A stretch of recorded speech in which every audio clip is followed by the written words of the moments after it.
మార్కెట్లోకి కొత్తగా అడుగుపెట్టేవారు చాలామంది ఒక బలమైన అపోహతో వస్తుంటారు. స్టాక్ మార్కెట్ అంటే ఎంతో సులభంగా డబ్బులు కురిపించే చెట్టు అని, ఎలాంటి ఎమోషన్స్ లేకుండా చాలా కూల్గా ట్రేడింగ్ చేసేయొచ్చు అని బలంగా నమ్ముతారు. కాని మార్కెట్ తలుపులు తట్టగాని ఆ భ్రమలన్నీ ఒక్కసారిగా బద్దలవుతాయి. సరే, ఎంతో లాజికల్గా ఆలోచించేవారు కూడా స్టాక్ మార్కెట్లో తమ డబ్బును, బుద్ధిని ఎందుకు కోల్పోతారు? ఎప్పుడైనా ఆలోచించారా? ఈనాటి మన విశ్లేషణ ముఖ్య ఉద్దేశ్యం ఖచ్చితంగా ఇదే. ఆ ప్రారంభ భ్రమలను పూర్తిగా తుడిచిపెట్టేసి వాటి స్థానంలో మార్కెట్ సైకాలజీకి సంబంధించిన కొన్ని కఠినమైన కాని ఎంతో శక్తివంతమైన వాస్తవాలను తెలుసుకోవడం. ఇక మొదటి విభాగానికి వస్తే సురక్షితమైన ప్రాక్టీస్ అనే భ్రమ. మార్కెట్లోకి వచ్చే చాలామంది పడిపోయే మొదటి ఉచ్చు ఇదే. అసలు రియల్ మనీ రిస్క్ చెయ్యకుండా ట్రేడింగ్ నేర్చేసుకోవచ్చు అని ఫీలవుతుంటారు. నిజానికే ముందుగా పేపర్ ట్రేడింగ్ చేసి అన్నీ నేర్చేసుకుందామనుకోవడం ఎలా ఉంటుందంటే, స్విమ్మింగ్ పూల్ బయట నిలబడి నీటిని చూస్తూ పక్కవాళ్లు ఈత కొట్టడాన్ని గమనిస్తూ మనం కూడా ఈత నేర్చుకోవాలి అనుకోవడం లాంటిది. నీళ్లలోకి దిగితే కాని ఆ ఉణుకు, ఆ ఆయాసం, ఆ నీటి ఒత్తిడి అర్థం కాదు కదా. మార్కెట్ కూడా అంతే. పేపర్ ట్రేడింగ్లో కేవలం నైపుణ్యముందనే భ్రమ మాత్రమే కలుగుతుంది. అక్కడ ఎమోషన్ ఉండదు. రియల్ ట్రేడింగ్లో డబ్బు పోతుందనే భయం, నొప్పి ఉంటాయి. అసలైన అభ్యాసం మొదలయ్యేది అక్కడే. నిజమైన జ్ఞానం ఒక గాయం లాంటిది. మీరు విన్నది ముమ్మాటికి నిజం. అసలైన డబ్బు మార్కెట్లో పెట్టినంతవరకు మనకు ఎలాంటి భావోద్వేగ నొప్పి తెలీదు. ఆ నొప్పి లేకపోతే మనం నేర్చుకున్నది కేవలం పనికిరాని ఉచిత సమాచారం మాత్రమే అవుతుంది. అది ఎన్నటికీ జ్ఞానంగా మారదు. ఒక్క దెబ్బ తగిలితే తప్ప బుద్ధి సరిగ్గా పనిచేయడం మొదలుపెట్టదు. మరి నిజంగా నేర్చుకోవాలంటే ఏం చెయ్యాలి? రూల్ నంబర్ 1, ఆలోచిస్తూ కూర్చోకుండా వెంటనే మార్కెట్లోకి ఎంటర్ అవ్వాలి. కానీ కేవలం 1 లేదా 2 షేర్లతో మాత్రమే.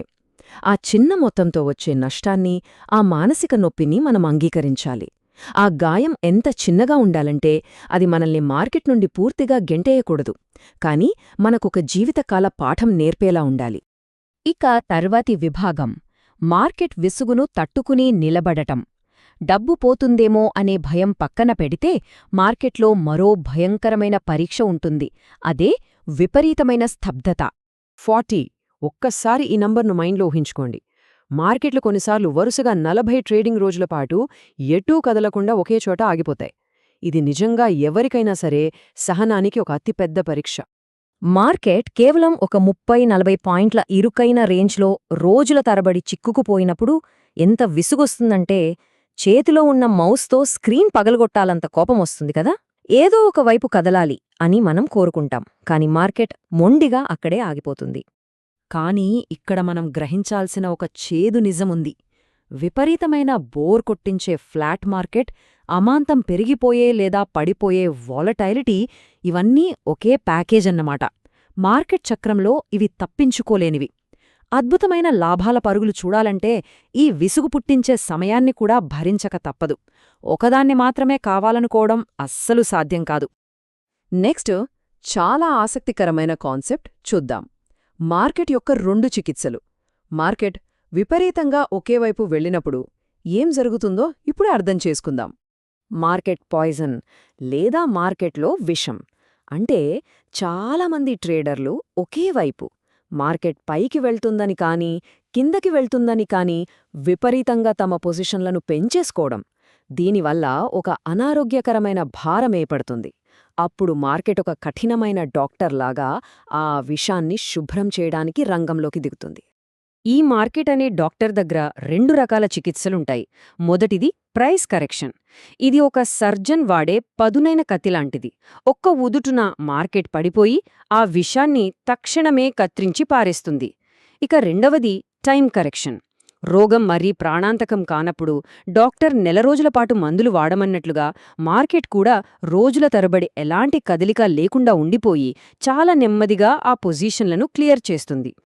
ఇక మార్కెట్లోకి వచ్చే కొత్తవారు చేసే మరో ప్రమాదకరమైన ఆలోచన వైపు వెళ్దాం. అదే చిన్న మొత్తాలను మింగేసే పెద్ద డబ్బు.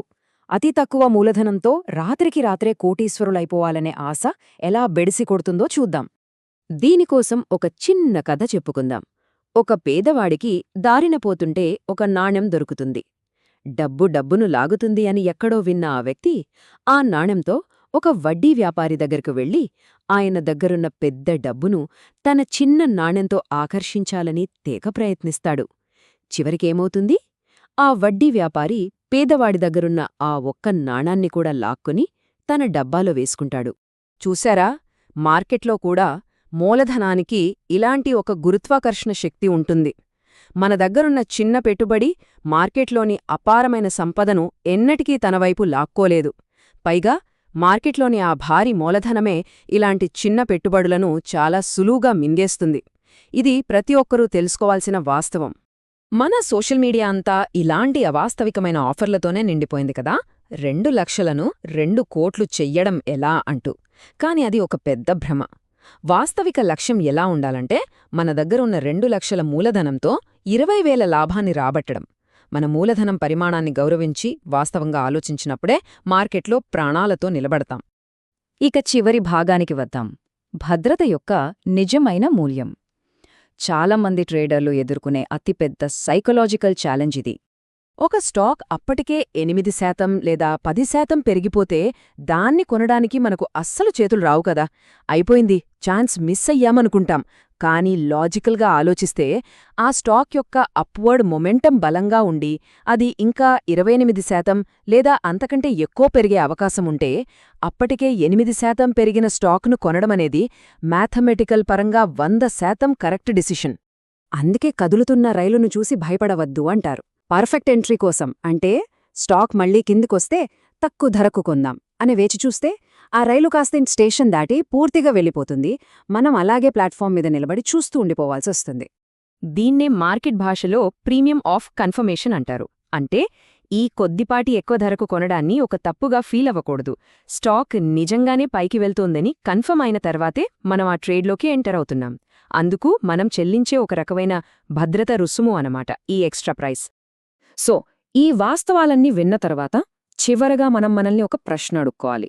మార్కెట్లో స్థిరంగా నిలదొక్కుకోవాలంటే ఈ కఠినమైన సత్యాలను, ఆ మానసిక గాయాలను మనం అంగీకరించక తప్పదు. నిజమైన జ్ఞానం ఊరికే రాదు. దానికొక మూల్యం చెల్లించాలి. మరి ఆ మూల్యం చెల్లించడానికి మనం సిద్ధంగా ఉన్నామా? ఒక్కసారి ఆలోచించండి.